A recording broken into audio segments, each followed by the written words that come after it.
If white men are really the most powerful members of our society with privilege and institutional clout, how come they are consistently treated the worst, and nobody worries in the least that they might resent it? That's the obvious question of this week's Fiamengo File.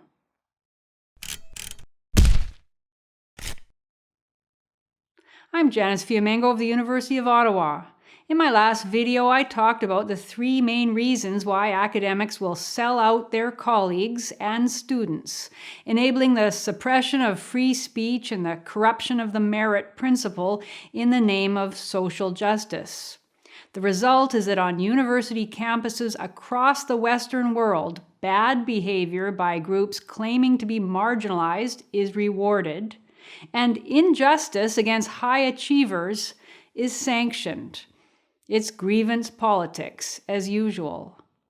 At Missouri University in the fall of 2015, student activists held the entire campus hostage, made outrageous demands including that the students should take a leading role in implementing affirmative action for Black faculty and students, and eventually forced the university president to resign, with a mea culpa and a plea for healing, with no discipline taken against the students for their arrogant and threatening behavior. What precipitated their demands and the accompanying bullying, including a planned strike by the entire university football team, were three incidents, two of which were unproven allegations of racial slurs that, even if true, had nothing to do with racism at the university, and the third of which, the infamous swastika in feces in a residential stairway, was only tangentially connected to the oppression of Black students. On this thinnest of pretexts, in other words, the student radicals engaged in weeks-long grandstanding and disruption for which they have been rewarded with a great deal of sympathetic attention and accommodations. Far, far away on the campus of the University of Melbourne, a very different event occurred. An outright, truly systemic infringement on the basic rights of academic men. And as far as I could find, there's been no protest at all. The University of Melbourne in Australia announced last May 2016 that it would be advertising for 3 senior positions in its mathematics department, and that these positions would be closed to male applicants.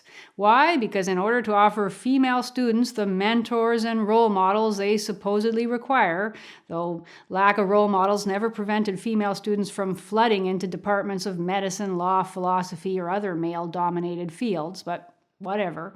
In order to encourage prospective female students, the number of female math profs must be increased, and that this couldn't be done merely by hiring the best applicants into those positions, or even by using the equity hiring model whereby a woman is hired whenever she can be shown to be equally as good as a male applicant. That's a process that's been going on in academia across the Western world for decades. Only a process, apparently, in which men were entirely excluded could yield the desired result. Now, the implied insult to female mathematicians, the admission that on a level playing field, or even on a playing field distinctly stacked in their favor, women simply can't compete with their male colleagues, well, that would be embarrassingly clear if it weren't for the fact that the announcement about the positions was accompanied by repeated references to sexism in the field in order to make the point that it's not that female mathematicians can't compete with the very best male minds in the field, but that supposedly all these brilliant women have been prevented from competing due to the ingrained prejudice they purportedly encounter. So, in order to avoid insulting women, the insult was turned on the men in the Melbourne Department of Mathematics.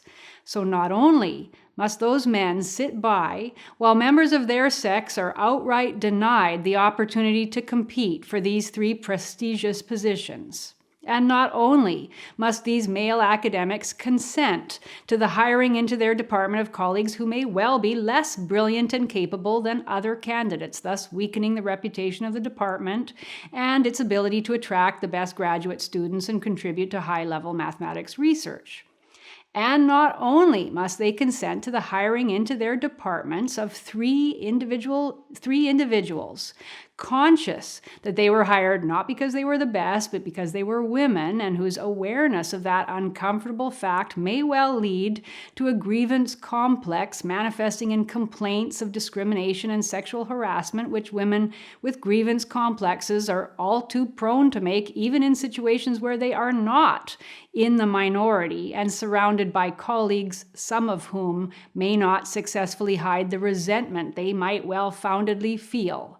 Not a recipe for a well-functioning mathematics department. But in addition to all of that, the men in the Melbourne Maths department must accept the slur on their reputations without protest. They have to accept that they and their male colleagues are seen as sexists who discriminate against women, and that they're supposed to be deferential and even grateful to the likely inferior colleagues hired for giving them the opportunity to redeem themselves morally. No evidence is offered that there has ever been sexist discrimination at the University of Melbourne. Very little evidence is even offered of sexism in STEM generally. But still, most readers of the news about Melbourne will be so used to hearing that there is sexist discrimination across STEM fields that they'll be willing to believe there must be some truth to the allegation about the Melbourne Mathematics Department, and that cloud will always hang over Melbourne's department, no matter how many women they hire. In fact, the more women they hire, the greater the chance that they'll experience further complaints of sexism and harassment.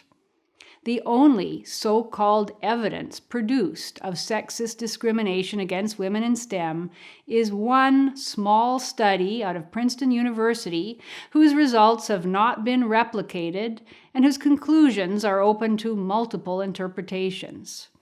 In the study, identical applicants for a position as a senior lab manager were presented to study participants, and there was a statistical bias in favor of the male applicant. Study participants of both sexes preferred the male applicant to the female, demonstrating, according to the authors of the study, that there is an ingrained perception in STEM that male candidates are more competent than equally qualified female candidates. The problem with the study is that its parameters are too specific to be generalizable all across STEM fields in the manner the study authors claim. And we absolutely don't know that the study participants are perfectly representative of all their colleagues in STEM. I noticed, for example, that the mean age of the study participants was 50 years old, which seemed to suggest that if there is a general gender bias operating, it might be the result of the generally older generation being tested. Regardless, I'm not convinced that the reason the male candidate was chosen by both male and female study participants was because of a biased perception that male candidates are always more competent. Perhaps in a situation in which most science students are male, it was thought that a male lab manager would be preferable. For other kinds of positions, the study participants may well have had a different preference. Perhaps if the position had been for a tutor, a female applicant might have been preferred. And the elephant in the room is always the question of where a bias, if it is a bias, may have come from. Perhaps in the experience of the study participants, male lab managers had performed better than their female peers in actual lab situations, making their preference not an example of irrational sexism, but an example of a rational, experience-based conclusion.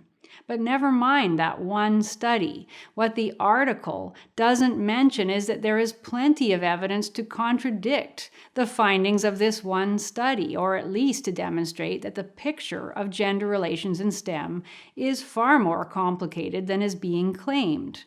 In fact, a new study by Cornell psychologists has found in experiments with professors from 371 colleges and universities across the United States that science and engineering faculty preferred women 2-to-1 over identically qualified male candidates for assistant professor positions. This is a much larger study with much more generalizable results directly related to the subject of academic hiring into tenure stream positions. If the results of this much larger and more applicable study are correct, then Melbourne University has just made a decision that discriminates against men to favor women in an academic culture that is already biased against men and in favor of women. It's incredible. I think the men in the Department of Mathematics at the University of Melbourne could be pardoned for feeling that despite the fact that it was men who created and pioneered the study of mathematics, men who made all the major discoveries in the field, men who've done the incredibly difficult and often uncelebrated work of pursuing the most advanced mathematics research, and men who opened the doors of such study to women, usually with great generosity and good grace, far more than women have ever exhibited in opening the doors to men in female-dominated fields. Despite all this, men are not much valued at the University of Melbourne or anywhere else. You can imagine how much sympathy they'd get if they started demonstrating, protesting, and threatening in response to this example of systemic discrimination. What if they went on strike, like the football team at Mizzou? What if they stopped doing the work that is so contemptuously taken for granted? Well, we know what would happen. Rather than being feted and supported like the students at Mizzou for their imaginary grievances, these men would be promptly fired and all of them replaced by female mathematicians. And wouldn't the leaders of U of Melbourne be pleased? It would likely take years for it to be generally recognized that the quality of mathematics research had declined at the school, and many more years for it to be publicly admitted. Far too late for these men, or even for their sons, likely. Some privilege, some justice.